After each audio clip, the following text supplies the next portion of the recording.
So good morning everyone, welcome to newspaper decoded. आज हम 4 अगस्त का द हिंदू न्यूज़पेपर देख लेते हैं। तो जो फर्स्ट न्यूज़ है यहाँ पे, लीडर ऑफ अपोजिशन जो है बिहार के तेजस्वी यादव जी, उन्होंने प्रेस कॉन्फ्रेंस में क्लेम किया कि उनका नाम जो बिहार की ड्राफ्ट वोटर लिस्ट है उसमें से मिसिंग है। उन्होंने कहा कि जो 2024 का लोकसभा इलेक्शन में जो उनको जिस इपिक नंबर से उन्होंने वोट दिया था, वो वोटर लिस्ट में जो है वो शो नहीं कर रहा है। और इलेक्शन कमीशन ने कहा कि तेजस्वी यादव के पास जो ईपिक नंबर है वो फॉर्मली इशूड जो है नहीं लग रहा है और उनसे ओरिजिनल आईडी कार्ड मांगा गया है ताकि थॉरो इन्वेस्टिगेशन हो सके। तो क्या है ईपिक नंबर? क्या है ईपिक नंबर? बेसिकली ये नंबर वोटर आईडी कार्ड पर दिया एक यूनिक आइडेंटिफिकेशन नंबर होता है जो हर रजिस्टर्ड वोटर्स के पास मिलता है, और ये unique 10 digit alpha numeric code होता है ना। और इशू कौन करता है? Election commission of India. तो हर वोटर का एक इपिक नंबर अलग होता है, एक तरह का जो है वोटर का परमानेंट आइडेंटिटी कोड होता है ना। और इससे आप अपना नाम भी वोटर लिस्ट में चेक कर सकते हैं। फिर जो नेक्स्ट न्यूज़ है यहाँ पे, bio fortified potatoes with added iron to hit Indian market soon. तो बायो फोर्टिफाइड पोटैटोज बेसिकली ऐसे आलू होते हैं जिसमें नेचुरली जो है आयरन और विटामिन जैसे न्यूट्रिएंट्स को इंक्रीज़ किया जाता है, बढ़ाया जाता है उनका कंटेंट उसमें, है ना। तो ये टेक्नोलॉजी खासकर जो है माल न्यूट्रिशन से लड़ने के लिए बनाई गई है। और इंडिया बेसिकली विटामिन ए वाले जो बायो फोर्टिफाइड स्वीट पोटैटोज़ हैं, पहले से ही ये जो स्वीट पोटैटोज़ हैं वो कर्नाटका, असम, उड़ीसा और वेस्ट बंगाल में जो है मिल रहे हैं ना, बायो फोर्टिफाइड स्वीट पोटैटोज़।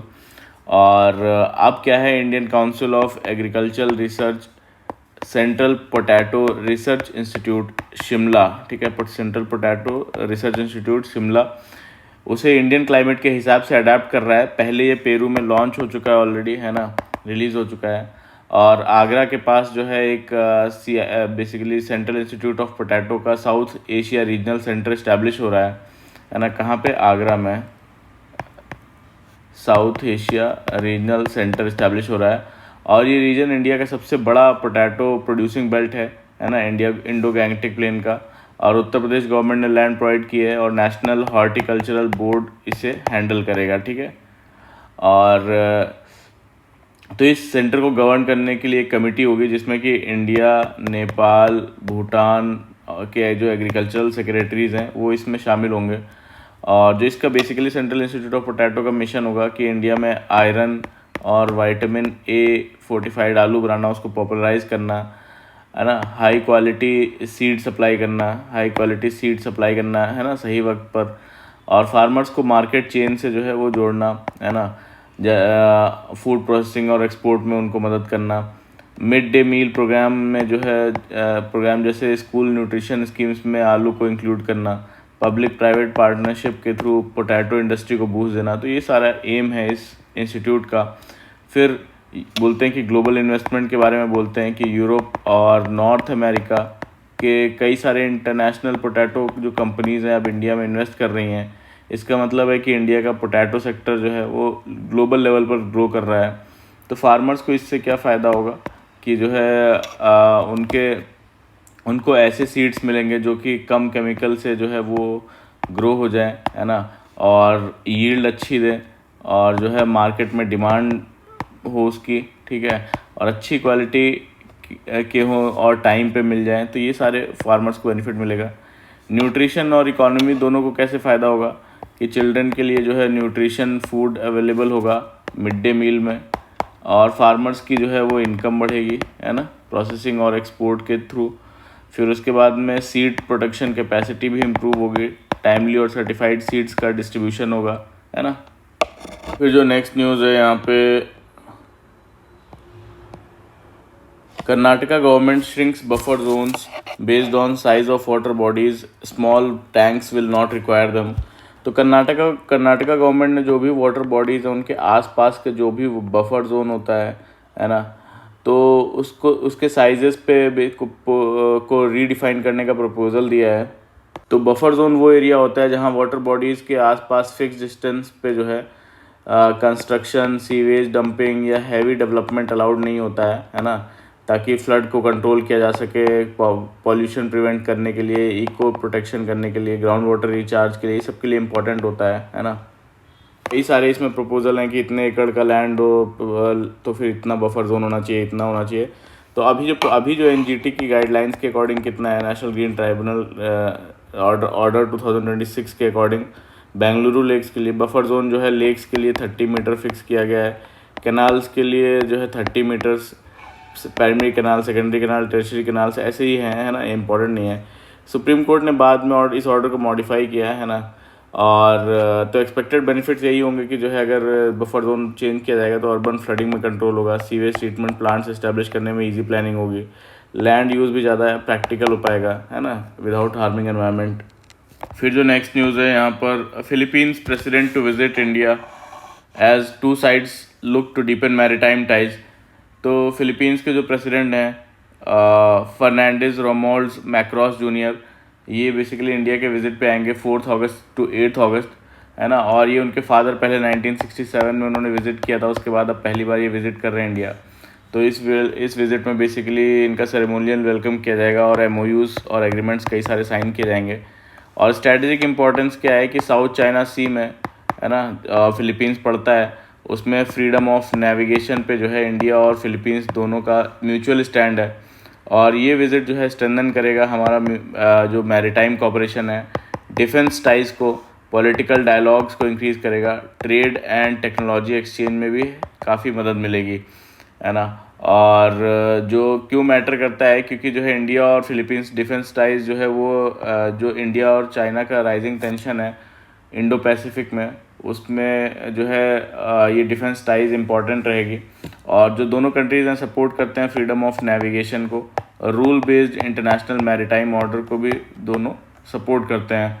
और ये रिफ्लेक्ट करता है इंडिया की जो एक्ट ईस्ट पॉलिसी है ना, तो उसको रिफ्लेक्ट करता है। फिर जो नेक्स्ट न्यूज़ है यहाँ पे, central not to increase CISF strength 58,000 personnel to be recruited over next 5 years.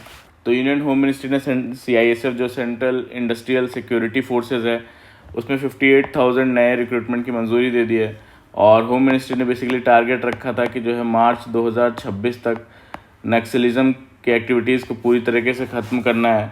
और लेफ़्ट विंग एक्सट्रीमिज़म की बात करें तो इसका जोग्राफिकल एरिया काफ़ी कम हो गया है बोलते हैं।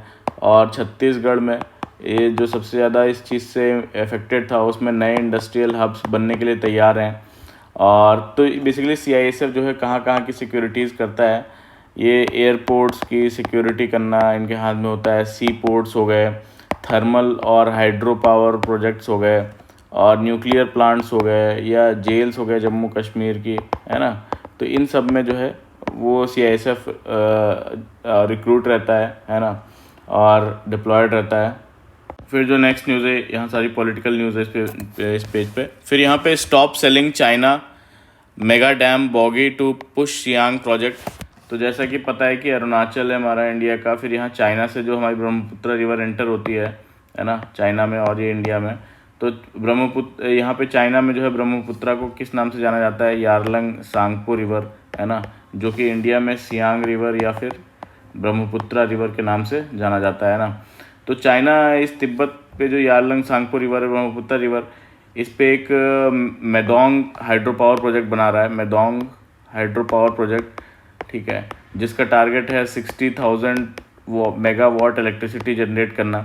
तो इंडिया ने इसके जवाब में जो है अरुणाचल प्रदेश में के जो सियांग रिवर है या ब्रह्मपुत्र रिवर है, उस पर 11,500 मेगावाट का सियांग अपर मल्टीपर्पज़ प्रोजेक्ट प्रपोज किया है ना। तो अब इससे हो क्या रहा है बेसिकली कि जो है इंडिया और बांग्लादेश दोनों ने मेडोंग, इंडिया और बांग्लादेश भी यहाँ पड़ता है तो उसमें भी एंटर करती है, तो इंडिया और बांग्लादेश दोनों ने जो है इस मेडोंग जो प्रोजेक्ट है चाइना का यहाँ पे, इसको लेकर डाउन स्ट्रीम पे जो है इंडिया और बांग्लादेश पे क्या इम्पैक्ट होगा उस पर कंसर्न एक्सप्रेस किया है। चाइना कह रहा है कि उनका जो प्रोजेक्ट है क्लीन एनर्जी इनिशिएटिव है ना, और इंडिया इंटरनली अपने जो है ट्राइबल लोगों पर प्रेशर डाल रहा है डैम बनाने के लिए। ये कॉन्ट्रडिक्शन हाईलाइट करता है ना। और एक्टिविस्ट का कहना है कि चाइना के नाम लेकर जो है लोकल कम्युनिटीज़ को यहाँ पे दबाया जाएगा, डिस्प्लेस किया जाएगा, है ना। और जबकि सरकार का कहना है कि ये प्रोजेक्ट नेशनल सिक्योरिटी के लिए इम्पोर्टेंट है। फिर जो नेक्स्ट है यहाँ पे आर्टिकल है ना, article the right to repair must include the right to remember, ठीक है। तो मई 2025 में क्या हुआ, इंडियन गवर्नमेंट ने एक रिपेयरेबिलिटी इंडेक्स है ना को अप्रूव किया, जिसमें कि मोबाइल फ़ोन्स और अप्लायंसेस जो हैं है ना उनको रैंक किया जाएगा किस बेसिस पे कि उनको रिपेयर करने में कितनी ईज़ होती है, कितनी आसानी है ना। दूसरा, स्पेयर पार्ट्स की कितनी अवेलेबिलिटी है उनके, और तीसरा कि सॉफ्टवेयर सपोर्ट जो है के बेसिस पे उनको रेट किया जाएगा। तो अब ई वेस्ट जो पॉलिसीज़ में भी नए जो रिफॉर्म्स लाए गए हैं, जिससे जो फॉर्मल रिसाइकलिंग को प्रमोट करने के लिए मिनिमम पेमेंट इंसेंटिव्स दिए जाएंगे। तो रिपेयरिंग का जो काम है वो मैनुअल, जो किसी मैनुअल से नहीं आता, पढ़ाई से नहीं, बल्कि अनुभव, एक्सपीरियंस से आता है, ऑब्जर्वेशन से आता है और प्रैक्टिस से सीखा जाता है ना। तो अब बोलते हैं कि जैसे दिल्ली या करोल बाग या चेन्नई का जो रिपेयर स्ट्रीट्स हो गई, वहाँ टेक्नीशियंस जो हैं वो बिना मैनुअल्स के ही जो है वो गैजेट को ठीक कर देते हैं। तो रिपेयर इकोनॉमी के बारे में बोलते हैं, एक बहुत ही नेग्लेक्टेड इंडस्ट्री है। इंडिया की जो इनफॉर्मल रिपेयर्स हैं, जैसे मोबाइल फ़ोन्स को रिपेयर करने वाली इंडस्ट्री या अप्लायंसेस को, तो एक बड़ा जो है कंट्रीब्यूशन करते हैं जो है किसमें, सर्कुलर इकोनॉमी में, ठीक कर देते हैं, दोबारा यूज़ होता है। लेकिन उनका कोई जो है फॉर्मल रिकग्निशन नहीं है ना इन रिपेयर वर्कर्स का। तो ज़्यादातर लोग जुगाड़ और रीयूज़ इनके ज़रिए जो है पुराने डिवाइसेस को चलाते हैं। तो प्रॉब्लम कहाँ है, बोलते हैं कि प्रॉब्लम यहाँ है कि न्यू प्रोडक्ट जो डिज़ाइंस हैं, तो उनको जो है रिपेयर करना जो है वो मुश्किल बना देते हैं, क्योंकि उसमें चेंजेस होते हैं, है ना। और पॉलिसी गैप्स हैं। पॉलिसी गैप्स का मतलब है कि गवर्नमेंट पॉलिसीज़ सिर्फ जो है रिसाइकलिंग पर फोकस करती है, रिपेयर को इग्नोर करती है, ठीक है। तो रिसाइकलिंग को फोकस करना और रिपेयर को इग्नोर करती है, पॉलिसी गैप्स ये हैं। स्किलिंग प्रोग्राम्स की बात करते हैं। स्किलिंग प्रोग्राम्स में क्या है कि जैसे प्रधानमंत्री कौशल विकास योजना है जैसे, है ना, तो ये इनफॉर्मल जो स्किल्स हैं उनको एड्रेस नहीं करती, जो इनफॉर्मल स्किल्स को एड्रेस नहीं करती, है ना। और चौथा जो बताते हैं आर्टिफिशियल इंटेलिजेंस इंटीग्रेशन। तो एआई रिपेयर जो है नॉलेज से बेनिफिट ले रहा है, और लेकिन जो लोग ये नॉलेज क्रिएट करते हैं उनको कोई क्रेडिट नहीं मिलता। मतलब ये नॉलेज जो रिपेयर करने की है, जो रिपेयर वर्कर्स ने निकाली, और आर्टिफिशियल इंटेलिजेंस इसका बेनिफिट ले रहा है ना, और इनको जबकि इसका कोई बेनिफिट नहीं मिलता। तो ग्लोबल ट्रेंड्स की जो है बात करें तो यूरोपियन यूनियन ने जो है क्या किया है कि स्पेयर पार्ट्स और मैनुअल्स देना मैंडेटरी कर दिया है ना, यूरोपियन यूनियन ने। और इंडिया ने भी जो है 2022 में right to repair framework launch किया, और अब 2023 में जो है नेशनल पोर्टल स्टार्ट किया, ठीक है। फिर सॉल्यूशंस और सजेशंस की बात करते हैं कि सॉल्यूशंस क्या हैं कि आर्टिफिशियल इंटेलिजेंस प्लस रिपेयर। दूसरा, अभी इसको एक्सप्लेन करता हूँ, फॉर्मल रिकग्निशन। तीसरा, पॉलिसी रिफॉर्म्स। तो जो आर्टिफिशियल इंटेलिजेंस को यूज़ करके जो भी लोकल रिपेयर जो टेक्निक्स हैं, है ना, उनका डॉक्यूमेंटेशन हो कर दे, पूरा डॉक्यूमेंटेशन करना। फॉर्मल रिकग्निशन जो ई श्रम पोर्टल जैसे है ना, ऐसे प्लेटफॉर्म्स पे जो रिपेयर वर्कर्स हैं उनको रजिस्टर करके उनको सोशल सिक्योरिटी देना, और स्किलिंग स्कीम्स जो भी हैं उससे जोड़ना, ठीक है। पॉलिसी रिफॉर्म्स करना चाहिए, जैसे मिनिस्ट्री ऑफ इलेक्ट्रॉनिक्स का प्रोक्योरमेंट पॉलिसीज़ में रिपेयरेबिलिटी को जो है वो इंक्लूड करना चाहिए, है ना। और स्किल मिनिस्ट्री जो है क्या कर सकती है, इनफॉर्मल जो रिपेयर को जो है फॉर्मल ट्रेनिंग फ्रेमवर्क में जो है ला सकती है। और कंज्यूमर अफेयर्स की बात करें तो रिपेयर राइट्स को और एक्सपेंड किया जा सकता है। तो ये सारे सॉल्यूशंस और सजेशंस इसमें देते हैं, है ना। तो बोलते हैं कि रिपेयर का मतलब सिर्फ जो है फिक्सिंग नहीं है, बल्कि एक फीडबैक लूप है जिससे हम डिज़ाइन फ्लॉज जो है समझ सकते हैं, है ना। तो एक टूटा हुआ डिवाइस भी एक लर्निंग टूल बन सकता है। तो हमें रिपेयर को एक नॉलेज जो है सिस्टम और कल्चरल एसेट की तरह ट्रीट करना चाहिए, है ना। जो नेक्स्ट न्यूज़ है यहाँ पे, another slip up by India in the trade impact with United kingdom. तो ये कंपलसरी लाइसेंसिंग से जुड़ा है। तो पहले कंपलसरी लाइसेंसिंग क्या होता है वो देख लेते हैं। तो ये एक लीगल प्रोविज़न है कंपलसरी लाइसेंसिंग, जिसमें किसी गवर्नमेंट को ये अधिकार देता है कि वो किसी पेटेंटेड प्रोडक्ट्स अगर कोई है ना, जैसे कि कोई दवा हो गई, मेडिसिन हो गई, उसको बिना जो पेटेंट होल्डर की परमिशन के किसी और कंपनी को बनाने का या बेचने का लाइसेंस जो है वो दे सकती है, खासकर जब पब्लिक हेल्थ और नेशनल इंटरेस्ट से वो मामला जुड़ा हो, है ना। तो सेक्शन 84 जो है इंडियन पेटेंट्स एक्ट 1970 का, उसके तहत पेटेंट मिलने के जो है 3 साल बाद किसी भी जो है कंपनी को कंपलसरी लाइसेंसिंग मिल सकता है, अगर पब्लिक की रीजनेबल डिमांड जो है पूरी ना हो रही हो और प्रोडक्ट की प्राइस बहुत ज़्यादा हो, आम आदमी के अफोर्डेबल ना हो, है ना। और एग्जांपल जैसे इंडिया में जो है एंटी कैंसर ड्रग जो है नेक्सावर की बात करें तो ये इसका पेटेंट था और इसका 1 महीने का डोज जो था वो लगभग 2.8 लाख का था। तो इंडिया की गवर्नमेंट ने नैटको फार्मा को कंपलसरी लाइसेंस दिया, फिर वही दवा जो है 8,800 पर मंथ में देनी शुरू की, है ना। तो ये होता है कंपलसरी लाइसेंसिंग का मतलब। वही यहाँ पे इंडिया और यूनाइटेड किंगडम के बीच में एक एग्रीमेंट अभी हमें जैसा पता है साइन हुआ है, कॉम्प्रिहेंसिव इकोनॉमिक ट्रेड एग्रीमेंट। तो इसका जो चैप्टर 13 है इंटेलेक्चुअल प्रॉपर्टी के आर्टिकल जो है 13.6 में इस पे बेसिकली डिस्कशन हो रहा है कि ये आर्टिकल जो है वॉलंटरीली जो लाइसेंसिंग है उसको प्रेफरेबल रूट जो है बता रहा है ना, मेडिसिन के एक्सेस के लिए, जो इंडिया का ट्रेडिशनल स्टांस है ना, उसके अगेंस्ट। तो इंडिया का स्टैंस जो है क्या रहता है, हमेशा वो जो कंपलसरी लाइसेंसिंग है उसको जो सपोर्ट करता है और ये वॉलंटरी लाइसेंस की तरफ जो है प्रेफरेंस दे रहा है, जो ये एग्रीमेंट है। वॉलंटरी लाइसेंसिंग में क्या होता है कि ऐसा एग्रीमेंट होता है जिसमें जो पेटेंट होल्डर होता है वो अपनी मर्जी से किसी दूसरी कंपनी को लाइसेंस देता है उसी पेटेंटेड प्रोडक्ट्स को बनाने या बेचने या डिस्ट्रीब्यूट करने के लिए, है ना। तो इंडिया का जो स्टैंड रहा है वो कंपलसरी लाइसेंसिंग का सपोर्ट किया है इंडिया ने। इंडिया हमेशा से जो पेटेंटेड मेडिसिन है उसको हाई प्राइस को कम करने के लिए कंपलसरी लाइसेंस का जो है पक्ष रखता है। और इंडिया का कहना है कि जो डेवलप्ड नेशंस को, डेवलपिंग नेशंस को टेक्नोलॉजी सस्ती और फेवरेबल टर्म्स पर देनी चाहिए, स्पेशली क्लाइमेट और जो इंडस्ट्रियल ग्रोथ है उसके मामले पर। और तो बोलते हैं कि जो ये एग्रीमेंट है उसके आर्टिकल 13.6 के अकॉर्डिंग वॉलंटरी लाइसेंसिंग को ये प्राइमरी मेथड जो है वो बताने की बात हो रही है, बनाने की। और इसका मतलब है इंडिया ने अपने जो है WTO जो स्टैंड से कंपलसरी लाइसेंसिंग का, उससे पीछे हटने का जो है सिग्नल दिया है ना। और कंपलसरी लाइसेंसिंग का इम्पोर्टेंस बताते हैं कि जैसे नाटको फार्मा जो है एंटी कैंसर ड्रग के वजह से मैंने एग्जांपल दिया नेक्सावर का, है ना। तो ये इम्पोर्टेंस है इसका।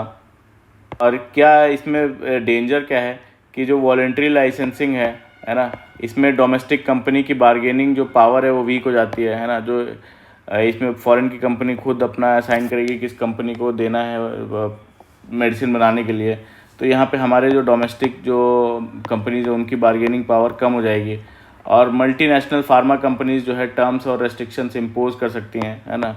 टर्म्स और रेस्ट्रिक्शंस भी इम्पोज कर सकती हैं, कितना इंग्रेडिएंट कंट्रोल हो, प्राइसिंग पे कंट्रोल हो सकता है, एरिया रेस्ट्रिक्शन पे कंट्रोल हो सकता है।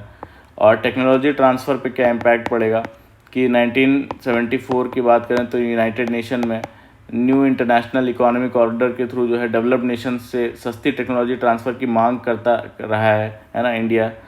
और लेकिन जो ये एग्रीमेंट है इसके बाद जो है इंडिया का ये स्टैंड डाइल्यूट हो गया है, क्योंकि इसमें जो है इंडिया 1947 से न्यू इंटरनेशनल इकोनॉमिक ऑर्डर में डेवलप्ड नेशन से सस्ती टेक्नोलॉजी ट्रांसफ़र की मांग करता रहा है। अब ये सेटा में वॉलंटरी लाइसेंसिंग को प्रेफर कर रहे हैं, तो ये स्टैंड डाइल्यूट होता है। और जो 2024 का जो UNFCCC रिपोर्ट में इंडिया ने खुद माना कि जो है जो इंडस्ट्रियल जो IP है, इंटेलेक्चुअल प्रॉपर्टी, और जो स्लो टेक्नोलॉजी ट्रांसफ़र है उससे क्लाइमेट टेक्नोलॉजीज़ के अडॉप्शन स्लो हो गए हैं, है ना। और तो लॉन्ग टर्म कॉन्सिक्वेंसेस इसमें बोलते हैं कि क्या होगा कि WTO और जो ग्लोबल फोरम्स में इंडिया की नेगोशिएटिंग पावर कम हो सकती है ना, नेगोशिएटिंग पावर कम हो सकती है। और जो कोई भी ये बेसिकली दावा करना मुश्किल हो सकता है कि डेवलप्ड कंट्रीज़ जो है वो सस्ती और जो क्लाइमेट फ्रेंडली टेक्नोलॉजी प्रोवाइड करें डेवलपिंग नेशंस को, है ना। और जन औषधि और हेल्थ एक्सेस इनिशिएटिव्स जो है वो भी जो है इम्पैक्ट हो सकते हैं इससे।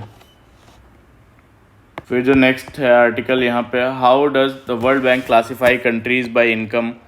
तो वर्ल्ड बैंक हर साल जो है एवरी ईयर, है ना, तो एवरी ईयर जो है वो क्लासिफाई करता है सभी कंट्रीज़ को, उनको उनका जो ग्रॉस नेशनल इनकम है उन पर कैपिटा, इसके बेसिस पे, ठीक है, 4 इनकम ग्रुप्स में डिवाइड करता है। तो क्या है ये 4 इनकम ग्रुप्स? पहला जो लो इनकम कंट्रीज़, तो इसमें जो है जिनका gross national income per capita $1135 से या उससे कम होता है, उनको लो इनकम कंट्रीज़ बोलते हैं। लोअर मिडिल इनकम कंट्रीज़, इसमें जो है $1136 से $4495 तक के बीच का होता है जिसका gross national income per capita. फिर अपर मिडिल इनकम, जिनका जो है 4496 से $13935 होता है। फिर उसके बाद में जो है हाई इनकम कंट्रीज़, जिनका कि $13,935 से ज़्यादा gross national income per capita income रहती है ना। तो gross national income per capita income कहने का मतलब क्या है? Gross national income per capita, इसका कहने का मतलब क्या है कि ये एक एवरेज इनकम होती है ना, जो किसी कंट्री के सिटीजन्स को अर्न, जो किसी कंट्री के सिटीजन्स जो है वो अर्न करते हैं। इसमें अब्रॉड से कमाया गया पैसा भी जो है वो इंक्लूड होता है। तो करेंसी कन्वर्जन की बात करें तो हर कंट्री का जो basically gross national income local currency में होता है ना, तो पर डिपेंड करता है, करेंसी में होता है, इसलिए वर्ल्ड बैंक उसे US डॉलर में कन्वर्ट करता है एक्सचेंज रेट्स के थ्रू। और क्लासिफिकेशन फिक्स्ड है, कंट्रीज़ की जो प्लेसमेंट है एब्सोल्यूट थ्रेशोल्ड पर डिपेंड करती है, यानी अगर किसी कंट्री का जो है gross national income per capita, है ना, वो बढ़ जाता है तो वो हायर कैटेगरी में शिफ्ट हो जाता है। और ये कंपैरिजन किसी और कंट्री के बेसिस पर नहीं होता, है ना। और क्लासिफिकेशन हिस्ट्री की बात करें तो ये सिस्टम जो है लेट 1980s में वर्ल्ड बैंक ने लेंडिंग पॉलिसीज़ उस से लिंक था, है ना। अब ये सिर्फ इकोनॉमिक जो ट्रैकिंग के लिए यूज़ होता है और हर साल थ्रेशोल्ड जो है इन्फ्लेशन के अकॉर्डिंग जो है वो अपडेट किया जाता है। तो पॉपुलेशन डिस्ट्रीब्यूशन की बात करें कि 2004 में जो है 37% जो पॉपुलेशन है लो इनकम कंट्रीज़ में थी, आज ये जो है घट के कितनी हो गई है, 10% हो गई है। और अपर मिडिल जो इनकम कंट्रीज़ में रहने वाली जो पॉपुलेशन है वो 35% बढ़ गई है ना। तो जो बेसिकली लोअर इनकम कंट्रीज़ हैं उसमें पॉपुलेशन घट गई है, और जो upper middle income population countries हैं, है ना, ऐसे में पॉपुलेशन उनकी 35% से बढ़ गई है। कंट्री मूवमेंट का एग्जांपल लेते हैं कि सीरिया और जैसे येमेन हो गया, जैसे कंट्रीज़ जो है वॉर और इकोनॉमिक क्राइसिस की वजह से लोअर इनकम से जो है मिडिल इनकम कैटेगरी में आ गए हैं, लोअर मिडिल से मिडिल इनकम कंट्रीज़ में आ गए हैं ना।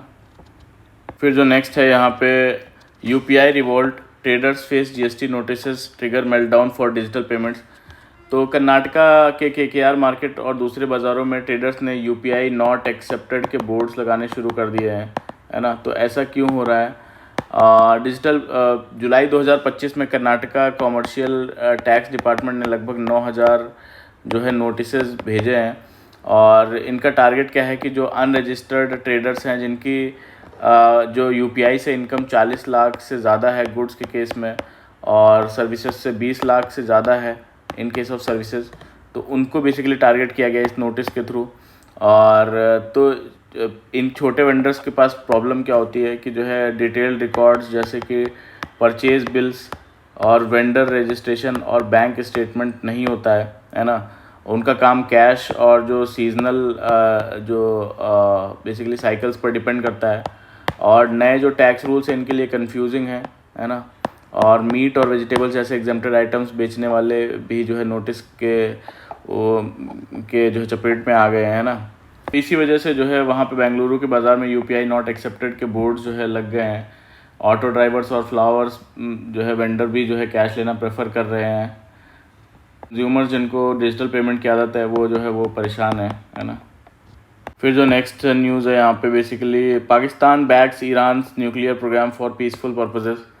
तो पाकिस्तान ने ईरान का जो न्यूक्लियर प्रोग्राम है उसको सपोर्ट किया है जब ईरानियन प्रेसिडेंट जो है ने इस्लामाबाद का 2 दिन का दौरा किया, और PM जो पाकिस्तान के शहनवाज शरीफ, उन्होंने कहा कि पाकिस्तान जो है ईरान के न्यूक्लियर एनर्जी के पीसफुल यूज़ को सपोर्ट करता है, जो कि इजराइल और US के साथ चल रही टेंशन के बीच एक स्ट्रॉन्ग पॉलिटिकल सिग्नल है। है ना। तो दोनों देशों ने बेसिकली 12 MOUs और एग्रीमेंट साइन किए हैं, जिसमें trade, agriculture, science and technology, tourism, climate, maritime safety पर शामिल हैं, है ना। तो फ्री ट्रेड एग्रीमेंट को जल्दी फाइनलाइज करने की बात हुई है और टारगेट है इनका जो है $10 बिलियन जो एनुअल ट्रेड है उसको अचीव करना, है ना। जो नेक्स्ट न्यूज़ है यहाँ पे, Trump writes to 17 pharmaceutical CEO seeking cut in drug prices. तो यूएस प्रेसिडेंट डोनाल्ड ट्रम्प ने 17 जो फार्मा CEOs को, इंक्लूडिंग इंडियन ओरिजिन जो नोवार्टिस के CEO हैं, उनको लेटर भेजा डिमांड करने के लिए जो है इमीडिएट रिडक्शन हो ड्रग प्राइसेस का अमेरिका में, है ना। और ट्रम्प ने कहा कि अमेरिकन को वही दवाइयाँ यूरोप के मुकाबले 3 गुना ज़्यादा दाम पर मिल रही हैं, जो कि अनएक्सेप्टेबल है। और उन्होंने कहा कि जो है कंपनीज़ को वक्त दिया है 29 सितंबर 2025 तक का, ताकि जो प्राइसेस हैं वो अलाइन कर सकें यूरोप की मार्केट के साथ, और या फिर गवर्नमेंट के एक्शन के लिए रेडी रहें। तो उनकी 4 डिमांड्स हैं इसके लिए बेसिकली, कि जो है ग्लोबल प्राइस पैरिटी हो अमेरिका में, और फ्रेयर प्राइसिंग हो न्यू ड्रग्स पे, और ओवरसीज़ जो प्रॉफिट है उसका जो है रीडिस्ट्रीब्यूशन हो, है ना। और जो कंज्यूमर सेल्स जो है वो इंटरनेशनल प्राइसेस में, direct consumer sales international prices में शामिल हो, है ना। तो ये था पूरा आज का हमारा द हिंदू का न्यूज़ डिस्कशन, जिसमें हमने सारी न्यूज़ को डिटेल से कवर किया। तो अच्छा लगा हो तो प्लीज़ लाइक करिएगा, कमेंट करिएगा, बताइएगा कैसा लगा, और सब्सक्राइब भी कर लीजिएगा हमारा channel. Thank you very much for the discussion.